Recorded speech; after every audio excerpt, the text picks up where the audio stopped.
Quick, what time is it? Doesn't really matter, except that we're now a few seconds closer to December 5th, when the opening curtain will go up on the Kansas City Ballet's all-new version of the Nutcracker. Back in July, we started our coverage of this huge undertaking, a $2 million reboot of what's already a very successful tradition in Kansas City. This week, Resetting the Stage picks back up on the action with choreography, costuming, and a whole bunch of kids to boot. Outside, it's your typical hot, humid August afternoon. Inside the Bollinger Center, snowflakes, sugar plums, and holiday finery are what's on the minds of nearly 250 young dancers who filed through the doors. 4, 5, 6, 8, This is amazing.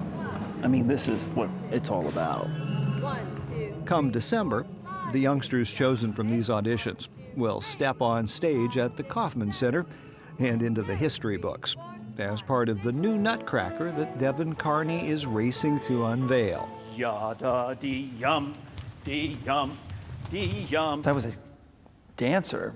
I've always dreamed of doing Nutcracker, and such an honor to be able to do it here. 2 turns. If you're surprised to see the man in charge working this hard down in the trenches, well, you don't know Devon. Turn, cross, slap, clap, open. They are our future. Not only are they our future dancers, but they are our future audience members, and they are our future art teachers, and they are our future math teachers who understand what it's like to be a dancer, because they did that at Kansas City Ballet when they were 12. 2, 3, and 4. Between now and opening night, that'll mean as much as 15 hours per week devoted to the kids in the company. Good thing Devon's got technology to turn to.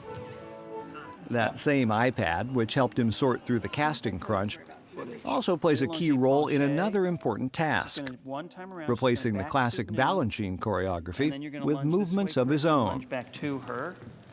I can look at something Tempe Ostergren did 4 months ago, and I can say, oh, okay, you did it like this. You know, I show it to her, and I actually can look at it while she's doing it, and I can say, oh, wait, no, you went that way, not that way, you know, and it's awesome.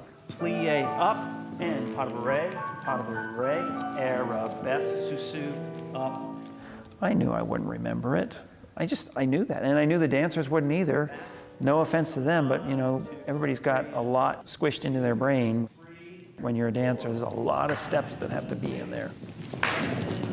So, even as the Snow Corps de Ballet works to master the patterns Devon envisions for them, 1 and 2 and soutenu chug. Okay, we'll try that again. they're simultaneously learning another large piece. This is Petals.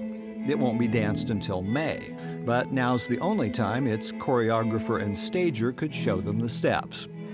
And there's even more, complete with swordplay. 5, 6, 7, 8. Between now and the Nutcracker comes October's production of The Three Musketeers, filled with the kinds of challenges that swashbuckling brings. If all this has Carney particularly stressed, he isn't letting it show.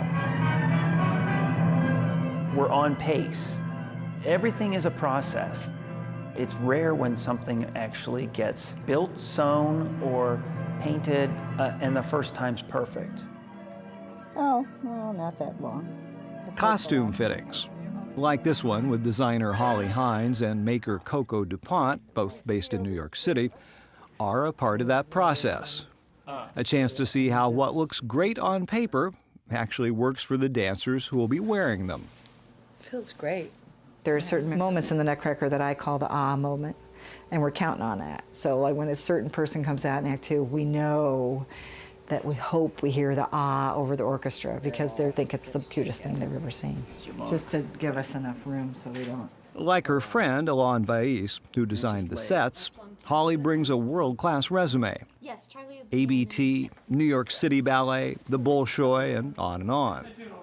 But she says a chance to create something of this magnitude doesn't come along often. Height of collar, okay? And much like the scenery, so many costumes are needed in such a short time. She's had to distribute the workload literally from coast to coast. We have 27 makers making the Nutcracker. And as far as I know, That's the largest amount of shops that have ever worked on the Nutcracker. One of those 27 sits just minutes away. KC Costume is where menagerie members like the Mouse King will be getting their heads on straight.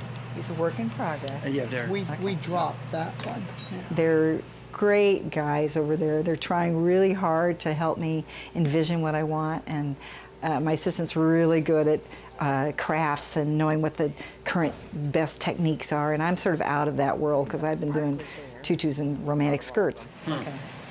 You don't want the head bobbling around, so it has to really be secure to their head. But if the minute all this is closed in around you, or if you have a big nose, as I've drawn big noses on the mice, if that's all blocked in, you can't see the floor, and you can't see your feet. This appeals to me. I need my dancers to be able to breathe. Number one, you've got to have dancers that can breathe inside these heads. So that was really great to have that chance to go over there. The costume designs are coming up off the pages and becoming three-dimensional real objects that you can touch. They're tactile, you can feel. You see it on a dancer and see if it's going to move well for the choreography I have in mind.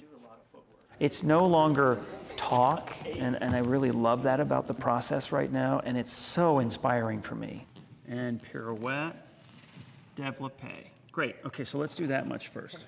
What's interesting about Devon's concept is that every Nutcracker he's ever performed in, or he's ever seen, or he's ever been a ballet master on, it's almost like he took little notes. Almost like he knew in his heart he was going to do a Nutcracker one day. All right, here we go.